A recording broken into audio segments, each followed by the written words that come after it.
Hello, my fellow instrumentalists. This is going to finish our discussion on hand frame.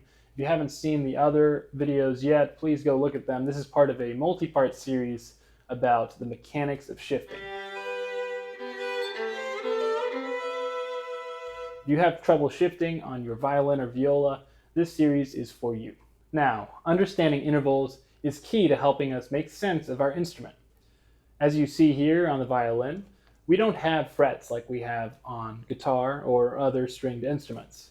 So basically, we have no way of knowing where any of the notes are. Luckily for us, that last part was a lie. We do have a way of knowing, and that's through the understanding of our relationships in our fingers, specifically the understanding of intervals. Now, I won't take this video to explain exactly what all the intervals are in music.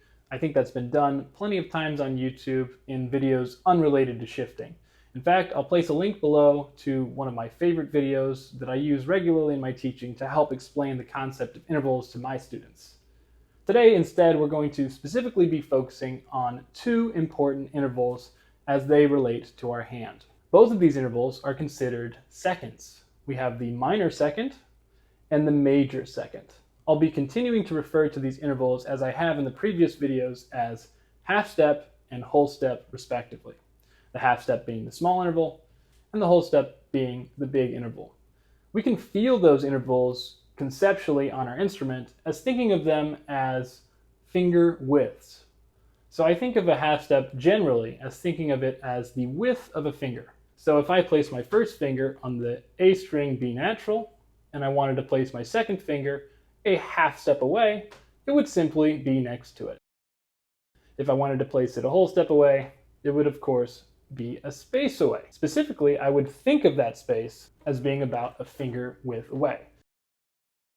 Now, this is not a foolproof system and does not always work, but it's a good way to think about it conceptually. Now, it's important to understand these intervals and define them because we're going to be using it constantly as a frame of reference as, again, we have no fretboard. So in a normal key area like a major or minor or Phrygian, doesn't matter, any of the normal modes aside from like harmonic minor, you will never need to place a finger further than a whole step away from another finger. So all of our fingers will always be either a half step or a whole step away. Aren't there exceptions to this? Yes, of course there are. But think of it this way. If you ran a shoe company that needed to sell 100,000 sneakers every year, and 5 of those sales on average were going to be size 30 shoes, would you build a factory to specifically build size 30 shoes? I don't think so. I think the most useful use of resources would be to specialize in building as many of the standard shoe sizes as you could, and then figure out what you need for the exceptions later. That's a lot how I want you to think about your hand frame. Use and build a hand frame or foundation in such a way that you are ready to sustain the most natural and most common requirements of your fingers. In this case, more often than not, we will require our fingers to either play a whole step or a half step away from each other. And then sometimes we'll do more than that, but we'll be ready for that with different techniques down the road.